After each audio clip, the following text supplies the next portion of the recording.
On the 21st of March 1990, Africa's last colony achieved independence. On the same day, Moses Obed was born in Ndola, near Oshakati. 6 months later, he weighed only 2 kilos and was severely malnourished. But for thousands of children like Moses, Namibia's newfound freedom gives the most essential right of all.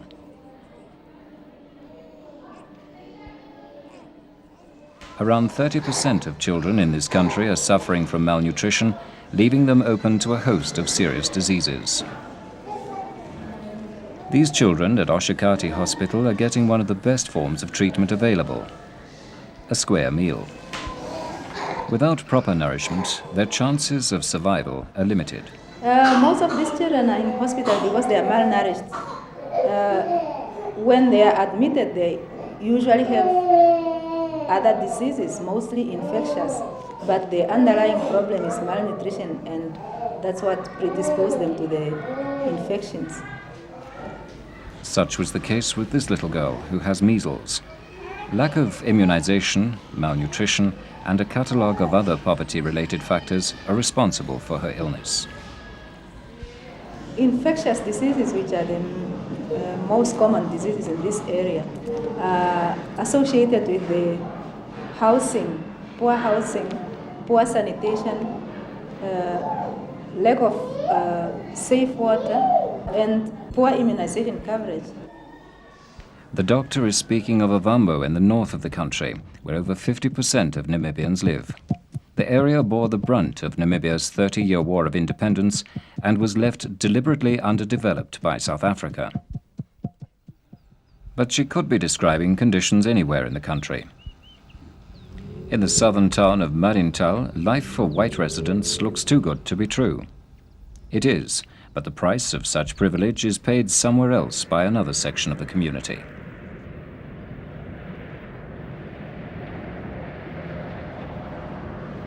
What those white households discard as rubbish enables these children to survive.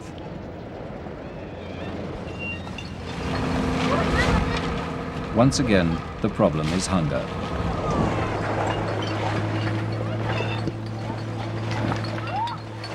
Sometimes the children eat what they find. Sometimes they sell or trade it for food. They can never stop searching for their next meal, because these children are out on their own. Many of them run away from home for various reasons. One of the main ones being that there isn't either place for them or there isn't food for them. They don't have anybody to look after them. Often sleep either on the streets or in the bush, or if they find shelter with some relative or friends or so, and they do that for the night. They have a battle for survival, and that's the main thing that occupies them, just trying to stay alive.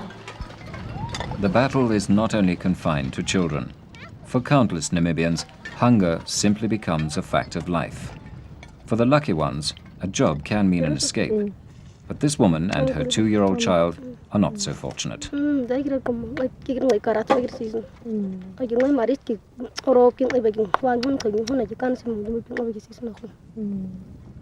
She makes money by collecting bones. For R1.20, she and her child run a continual health risk. Mother-child health is very, very important. The education of the family, it's the most important unit in the well-being of the children, no matter where we started. But the family should be the one to have the proper information. But of course, the society as a whole need therefore to assist the family, that the family is assured of food security, job opportunities, and then importance of safe drinking water, general sanitations, and other elements, of course, such as immunizations. This will definitely help. A national immunization campaign was launched on June 1, 1990, when President Sam Nujoma pledged his government to universal child immunization. It aimed to reach children in every corner of Namibia and took months of careful planning. Kenyan members of a United Nations force helped UNICEF and the Health Ministry with final preparations, delivering supplies and checking that all hospitals and clinics had what they needed. Extra vehicles were needed by virtually every health authority, so that medical teams could get to outlying areas. But some places didn't even have medical teams. This border hospital was only kept operational for the campaign by Kenyan volunteers. But eventually, everything was in place. On June the 18th, Prime Minister Hage Geingob officially launched the campaign, signalling the government's commitment to giving children a better future. Since independence, the emphasis on child survival, development and protection in Namibia has been growing stronger. Children themselves are speaking out. Many problems still face the children of our country. Today, many children will go to bed hungry because their parents are not able to grow enough food or buy it for them. Many children cannot go to school because it is too far or because their schools have been closed or destroyed. Many children are sick and cannot go to clinic because it is too far away from their home. One of the government's first jobs was to investigate these problems. During April and May, it conducted a massive survey to gather baseline data primarily on health and nutrition. The survey's main focus was on the densely populated region of Ovambo and its vibrant capital, Oshakati.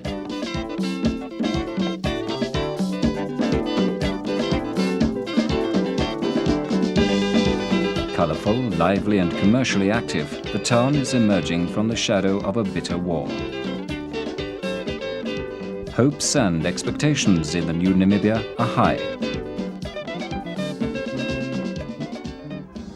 But the average Oshakati household has many problems, as the survey teams discovered. For over 2 months, field workers visited more than 1,500 homes to document conditions. They asked people many questions, but most importantly, they asked about food.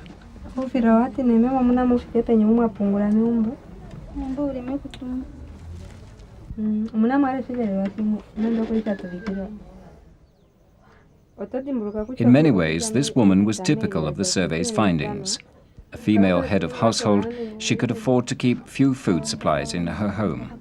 Her house had no electricity, no inside water supply, and no toilet. She was unemployed and had received barely any formal education. She had 5 children and had miscarried once.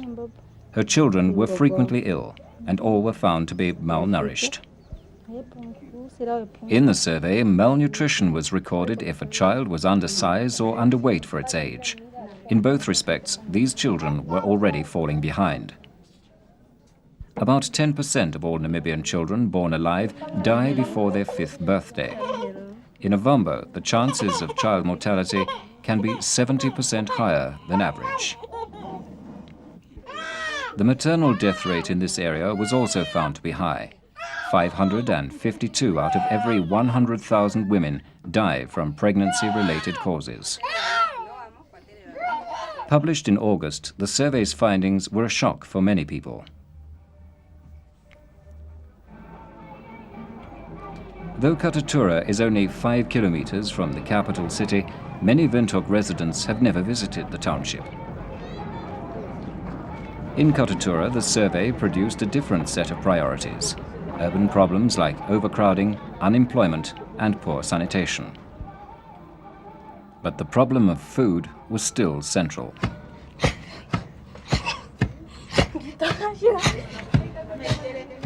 According to the survey, there are only 2 children in this household, but come dinner time, several more will arrive. Mrs. Muendele prepares as much as she can afford to feed the hungry mouths. We don't have much, she told the survey team, but what we have, we share.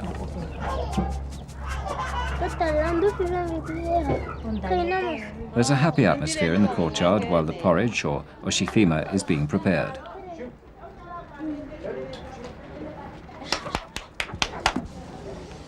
It's a highly nutritious cereal, but the children's diet rarely varies.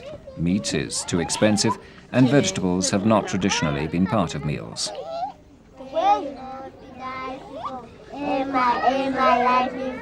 in my wake and in my grave. Please have me through the day. Amen. Moreover, without access to a farm in the north, even supplies of staple food are expensive in Katutura.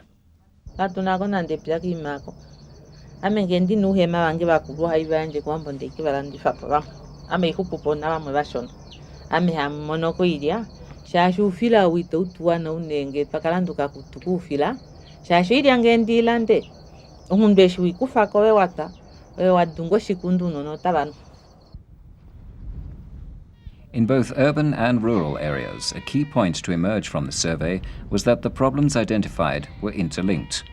To solve one effectively, all had to be addressed. This has been the approach of one community development project currently operating in western Ovambo's Ukwaludi region. This parched and rugged land is where the first shots of the Liberation War were fired almost 30 years ago.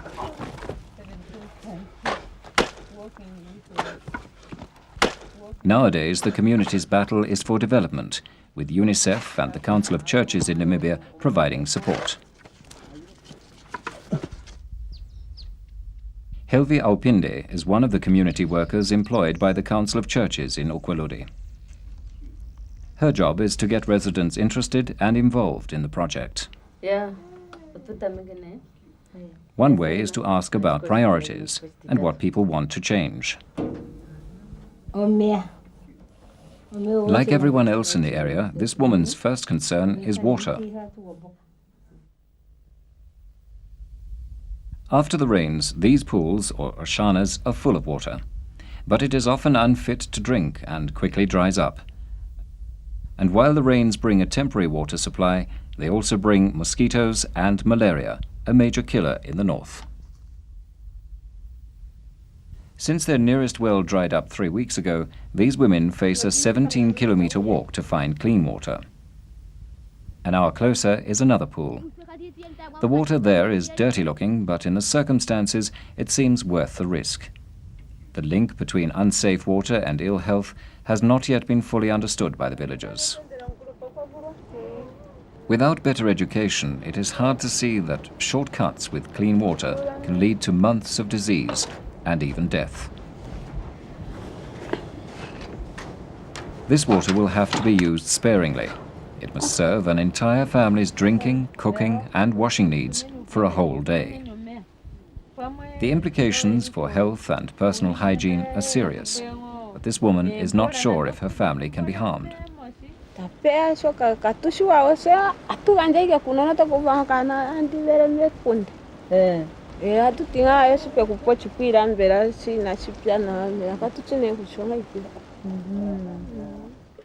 Standpipes are few and far between in Ukwaludi's 150,000 square kilometers. This one stood broken for 2 years until organized pressure from the community project got action from the water authority. It provides clean, safe water for those who live within reasonable walking distance. According to the survey, the average time spent collecting water in this area is 3 hours a day. For others who can afford it, water is transported by donkey carts. At 2 rand a container, the transport cost is too high for most people. And even here, there is still the risk of contamination, and the walk home is long and hot.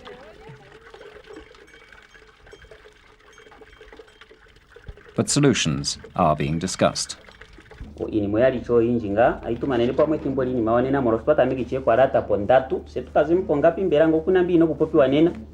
There are 5 committees in the Ukwaludi Development Project dealing with health, agriculture, education, income generation, and water.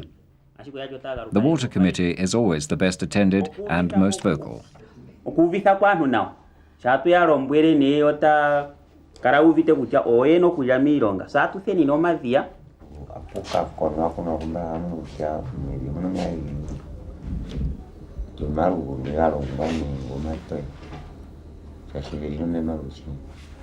Yeah.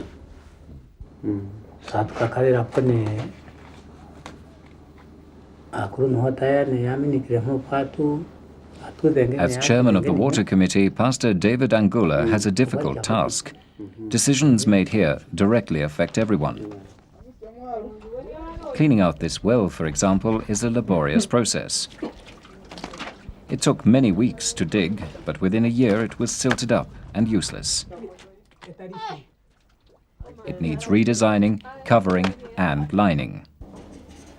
We can make 2 with a full lining. Explains UNICEF water consultant Pierre-Louis Lamessier to the meeting. I start first the filter. He goes on to describe a simple filter system which can provide instant safe water. These filters can be placed next to existing water holes or large rainwater tanks, perhaps at a school or church hall. Water there will be plentiful, but not safe to drink. We pour it on top. It's going through the layer of sand, charcoal, gravel, and what is going out is clean. This demonstration filter is a far cry from piped water to the home, but the community can afford it and can make as many as necessary. Without doubt, it could save a child's life. The second priority is always health. This is Ilyateko in Western Ukwelodi. Its mission clinic is the only one for miles, and people walk for hours to reach it.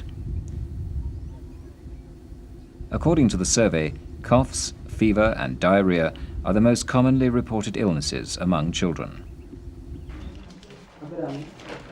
Resources are few and trained nurses are scarce, but at least simple treatment can be given. The real problem is with those people who never come to the clinic.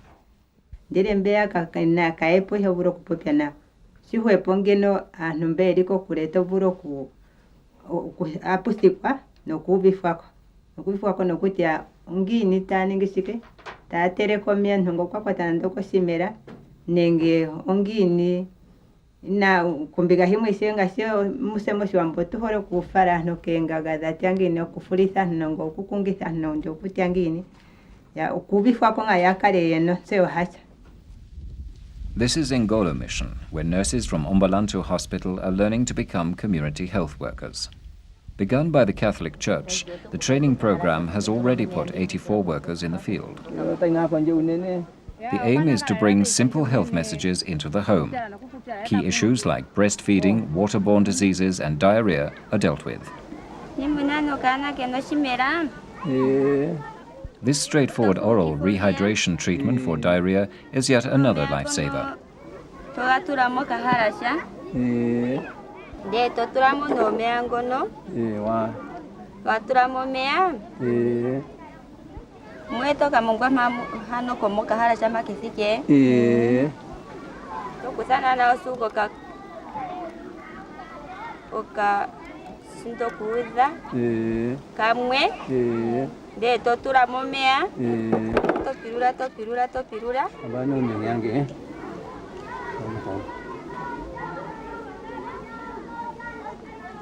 Diarrhea is as much a result of poor sanitation as dirty water.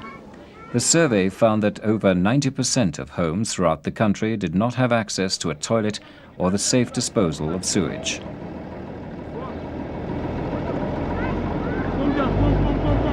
But outmoded systems in urban areas also create health hazards. Like many other towns, Marintal's low-income area has put up with the bucket system for years. As a means of waste disposal, it is unacceptable on many counts and is something everyone wants to get rid of. But following independence, improved drainage and sewerage systems are finally being introduced. This should have a marked effect on Marintal's record of infectious disease, particularly in overcrowded homes. Everyone agrees that the new system is better. Overcrowding is a major factor in spreading disease. According to the survey, the average Namibian family has 6 children, but 20 share this house. They may appear healthy, but most will be malnourished, and their grandmother says they are often sick. In Marintal, the local clinic is known simply as the TB clinic. 12-year-old Lucia comes from a family of 14 and is a long-term TB patient. Was je gister hier zo? En laatst week ook gekomen. Hoe is je nog bij? The treatment is slow and the patient dropout rate high. Only 3 out of 100 patients have turned up today. A feeding program is part of the treatment. The disease malnourishment cycle is continuously turning. TB is fairly closely associated with malnourishment, either following after malnourishment or causing malnourishment. And we feel that if a patient has had at least one good meal a day, his body has much better chance of fighting the TB. Now, we can't control or tell people, especially if they don't have food at home, to have a meal before they come to the clinic to collect their tablets. So it's far better to feed them here. We know they've had a good meal, we know they had their proteins, and that they won't lose weight but will hopefully gain weight. Another reason for eating is to offset nausea caused by taking so many tablets. The treatment for TB is 11 tablets a day for 6 months. How can the disease be prevented? By raising social standards, by getting the people educated, by providing housing and so on, to reduce the crowding, which may lead to spreading of the disease faster than one would expect if housing were correct, if we had good sanitation. It's also preventable by immunization. Which is why the government launched the National Immunization campaign 2 months after taking office. During a recent visit to Okulode, where the survey recorded extremely low rates of immunization, President Nujoma again underlined his government's commitment to protecting Namibia's children. The children are the future leaders. It's from them where we will have future engineers, doctors, scientists who will lead the Namibia nation to a healthy nation in the first place and to prosperity. Prosperity and agricultural output go hand in hand, according to the residents of Okulode. In the north, mahango is the main subsistence crop, but it has never been integrated into the commercial market. In colonial times, South Africa wanted to sell maize in Namibia, so the production of mahango for the market was actively discouraged. The potential for mahango farming, therefore, has not been properly tested. I think there's a scope for improving farming methods. And the critical element in this is the rational utilization of the resource of the land. And we believe that with good extension service, the farmers especially, or for example in the northern part of our country, should be able to increase production without additional land. Throughout the country, agricultural training projects have begun working towards that end. This one at Okashana receives financial backing from the Rossing Foundation and is investigating ways of producing improved mahango seeds. It also runs practical one-week courses aimed at community participation. A farmer who recently attended a course explains what he learned.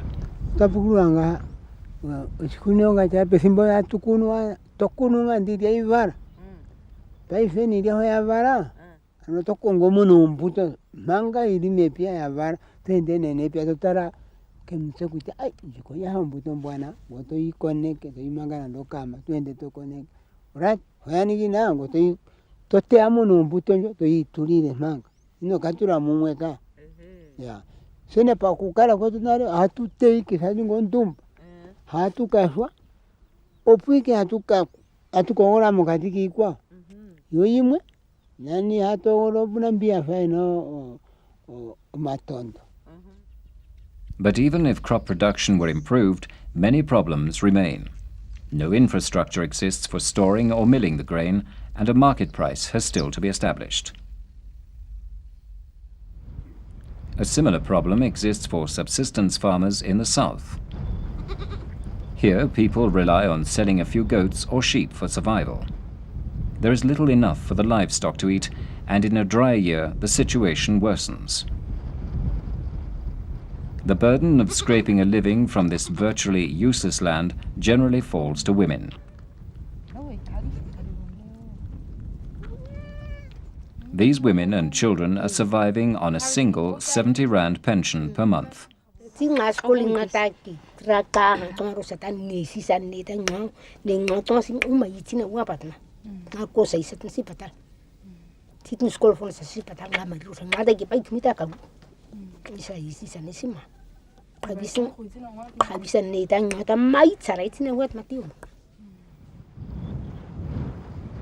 In the communal areas, they have this piece of land. They do not sometimes have water available. They have to go far to fetch water. There's no public transport, and they do not have transport of their own, except for the donkey carts, which take a long time. And when there's a drought, it's very difficult to move anywhere, maybe to town to take children to school or to the doctor, etc. Since they are not receiving any kind of money, they have to trade the few goats, maybe a goat for some groceries, and way below the market value of the goats. And it's a sad picture because they never go forward. There's no progress. They only stagnate or only get worse off. And then that's really, for me, it's nothing like but a crime.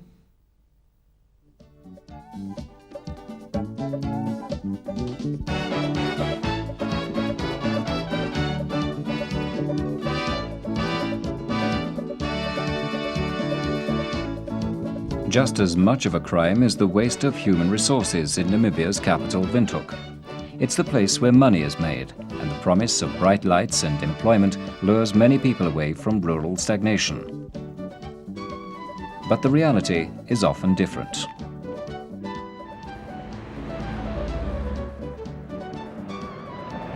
Days spent on street corners waiting for work is the surest way to despair.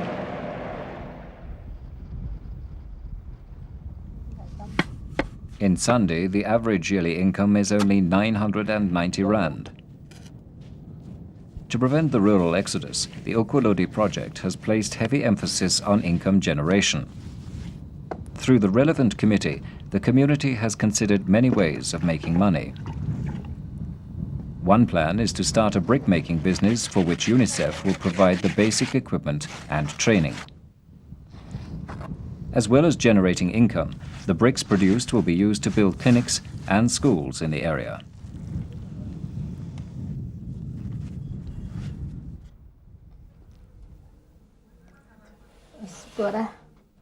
Many children in Namibia never go to school, and illiteracy runs at around 60%. For these children, the walk is long, but at least they are receiving some education. Their primary school was built by the community from sticks carried in every day by pupils. It's overcrowded, uncomfortable, and hunger is an ever-present factor. The pupils' lunch pack is a bottle of ontako, a drink made of fermented sorghum. According to Education Minister Naha Sangula, the problem of hungry pupils is receiving urgent attention. We are trying to work out ways and means of initiating school feeding programs. And the situation is even more critical in the rural areas whereby children walk long distances to schools. And by the time they reach school, they are hungry and tired. And obviously, it will be a good thing to provide them with something which can help them to regain their energy in order for them to be able to respond to the tasks of learning. Natango. Tuitane nenda ndako mazina.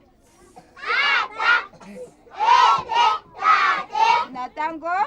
Si. Ata. Si. Ata. Si. Ete. Si. Ete. Tate. Their learning environment is not perfect, but their enthusiasm is still keen.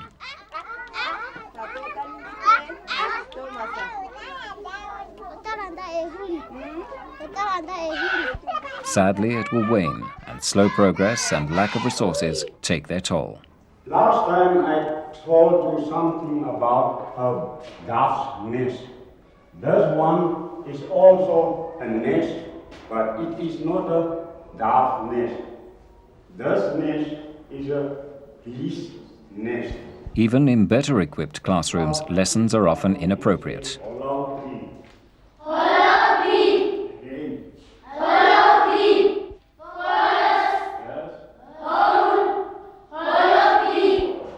Where was the bee's nest? Adams, the nest? The nest was in a hollow tree. Lessons often come straight out of a textbook and have little bearing on children's life experience. 80% of teachers are either underqualified or not qualified at all. But the situation looks set to worsen. By the next academic year, 100,000 extra pupils of primary school age must be absorbed into the system. Well, of course, the priority, which is also mandated by our constitution, of course, is primary education. And we intend giving 7 years of primary education to as many children as possible, and also to make that program comprehensive enough that it should be able to reach and develop the potentialities of all the children in the country.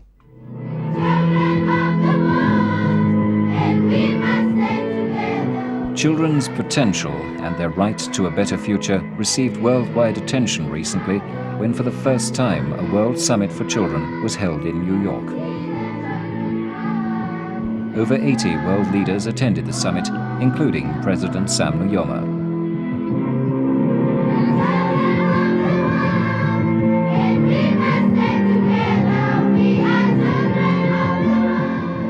On the same day in Windhoek, children and parents marched to Parliament in support of the summit's aims. Prime Minister Hage Geingob addressed the crowd and stressed Namibia's intention to put children first.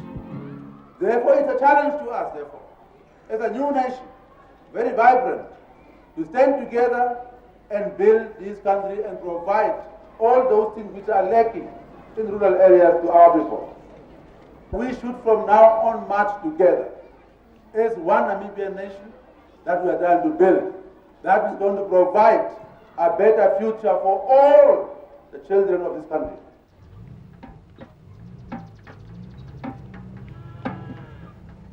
Meanwhile, for thousands of children in Namibia, the daily grind of poverty, ill health and substandard education will be a reality for years to come. They will continue to suffer for Namibia's past century of colonization and neglect. They will be robbed of their time to be children. They will see some improvements, but at least their children will benefit from the changes starting now. And that gives every young Namibian the right to hope.